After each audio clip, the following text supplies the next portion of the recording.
Welcome everybody, IKN by Rubey here. And thank you for once again joining us. And let's get right to the point. Let's get this knowledge and wisdom going. And remember what IKN by Rubey always says. If you know something, you pass it on too. It's a two-way street. It's not just one way. If you know some wisdom, you pass it on. I'm going to pass it on.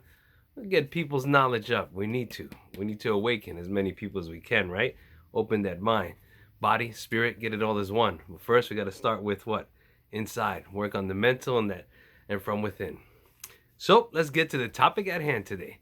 Topic at hand, and I like this because I like to read it and give you the description, so we're getting right to the point. So here we go. The death of your ego. And the description that I wrote down for this: to rid yourself of all ego, only then can you be truly selfless. Well, let's get right into it, right? So the death of your own ego. You know, for me, myself, what I would give you a little tip and an example is that I always try to reevaluate myself. Every so often, I really do a deep look within myself.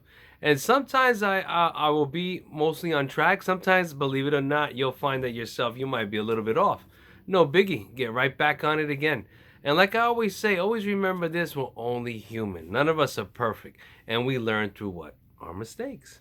So the death of your ego. The ego is something that could really, I don't know, I think it's more towards a personal experience. So whatever I truly believe, like for myself, if it comes to so many things like being overconfident or overbearing, sometimes people that way that might be how would you say, maybe always talking about themselves and what they're doing or whatever, and then you go to have a conversation with this person, and what happens is it goes real dull real quick.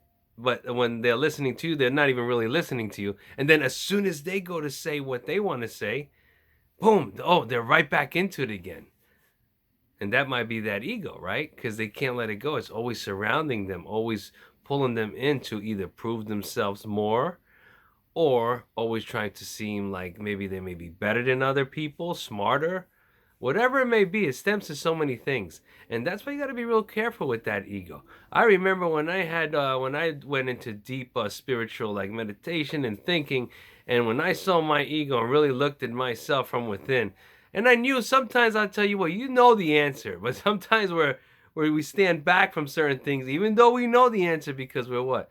Not that you may have fear, but you're scared because you already know what it is. And for myself, I got answered that question to really say, you know what, you have to drop any ego that you have and truly be humble and selfless. Selfless is tough because, sometimes in the society that we live, it teaches us what? To form that ego that might not be that well. To basically, to survive and do what you have to do for yourself or for your family and worry about what you have to do. And these concerns, you know what? You should go and help whoever it may be. Believe me, you wouldn't believe how much, even maybe your neighbor, whoever it might be, just helping someone with anything, could be the smallest little thing, and you won't believe how much you can influence or change someone's life or make them feel appreciative that there is still good out there. So remember, look into that. I want you to look into, there's a lot of good stuff that you can find, and check that out. The death of your ego. Look it up. There's some great things you can look into. And the other thing about being selfless, try it a little bit. Try to give a little bit more than always wanting what? To receive, right? Who knows? Maybe you might give so much, receiving might just come without you even wanting, right? I came by Rubey. Thank you so much to everyone that's been checking out the videos, all my subscribers. I can't ask for nothing more, and I wish you the best blessings there are out there. Take care.